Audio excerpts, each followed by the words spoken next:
Go on, Governor. How you doing? Karibu, karibu, karibu. Asante. How you doing? I'm doing fine. Good to see you. Happy New Year. Thank you. Happy New Year too. About your county 017. 017, yes. Yeah, 01, kwani 017 ni nini? Ni Makueni. Ndiyo. Welcome. Good to see you. Thank you very much. How you doing, man? I'm doing good. Yeah. And I'm so happy. First time Jeff show. Can you imagine? I don't know why you didn't remember. Ask me a long time ago. To this premiere show. It's a new year, yes. So we get new guests. Sure. And it's good to see you. Thank you. And, you know, there's so much happening in Makueni. Yes. I mean, you know, there's some people who say you have the Midas touch, everything you touch turns to gold. You know, but there are also critics as well. And, you know, I guess that's also fine. So we're going to be talking about that.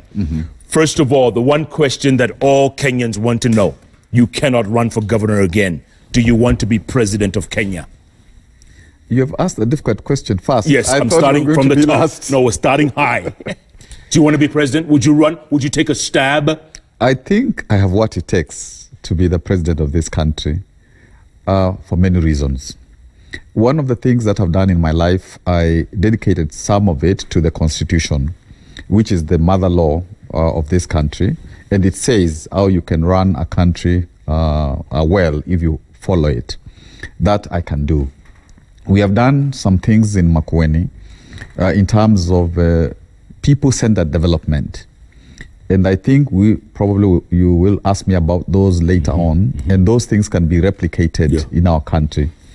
I also think that one very important issue that we need to address in Kenya, in Africa, we are addressing it, but to address it more, is the question of youth.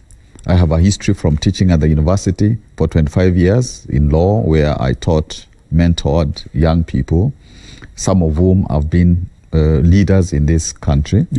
And within civil society, I also did a lot of work with young people, like youth movement, where some of them proceeded to become parliamentarians and so on. So I think within this youth agenda, this is something that I would religiously drive. And this is something that I think really Kenya needs, Africa needs.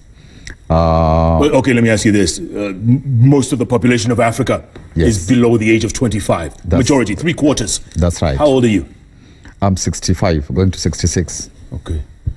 All right. You're not that old. You say you have what it takes. The question is, you seem to be a nice guy. Too nice. You can't be a nice guy and be president. They'll eat you alive. Maybe on the surface I look very nice, but when real things need to be done, when the rubber hits the road, we have to do them. Like in the fight for the constitution in this country, from the 80s onwards, I was at the center of that storm. And I think, you know, we did things that were not easy until we arrived at the point of our constitution in 2010. And there's some point, apart from leading the pro-democracy movement, NCC, there was even a time when I was touted as a presidential candidate. So even within Makueni, when my MCAs in the first term were, you know, very problematic until they even wanted to, you know, kill me, to shoot me, we stood and we said that we are here to work for the people, and whatever it takes, it will be done. So Kenya is a country of numbers, you know that, and we all revert to our tribal cocoons at the end of the day. You think you can beat Raila and beat Ruto? Can you do that? I think yes. We have this problem of negative ethnicity, but it's something that is fueled by us, the politicians. And the ordinary Kenyan, when they live in Nairobi, they live in the slums or in the rural areas, they are not necessarily tribal, but come election time, and that sentiment is whipped. And I can feel that Kenyans are getting tired of being mobilized on ethnic basis.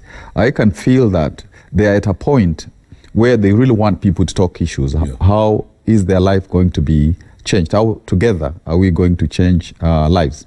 But having said that, I also appreciate that you cannot just stand up and say, declare yourself a presidential candidate, and there are very many people who have done that, and then succeed.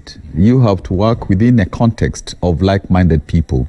So I think as time goes on, we are going to see people working together, people are like-minded, and it's good to be in a team like that, and within that framework, you present to the people what you are about, and the people are able to say that there is team A, there is team B, and then there is an opportunity to offer leadership. Okay, Prof, we're going to talk more about that, and also your development record in Makueni. Very impressive, according to many. But some still say there's some roads. In fact, a lot of people have been texting me and tweeting. There's some roads that need to be done, infrastructure. So we'll talk about all that. By the way, how's the mango plant? The mango plant is doing well. We have started the season. All right, hold that thought. Hold that thought. We're going to talk more about that. He is the governor of county number 017, the professor himself, Governor Kivutha Kibwana. He says he's got what it takes to be president. What do you think? People from Makueni, how's this man's development record? Does he have what it takes? Keep tweeting at Koinange Jeff. At Citizen TV Kenya, the hashtag is JKLive. JKLive takes a break. We'll be back with the Prof in a moment.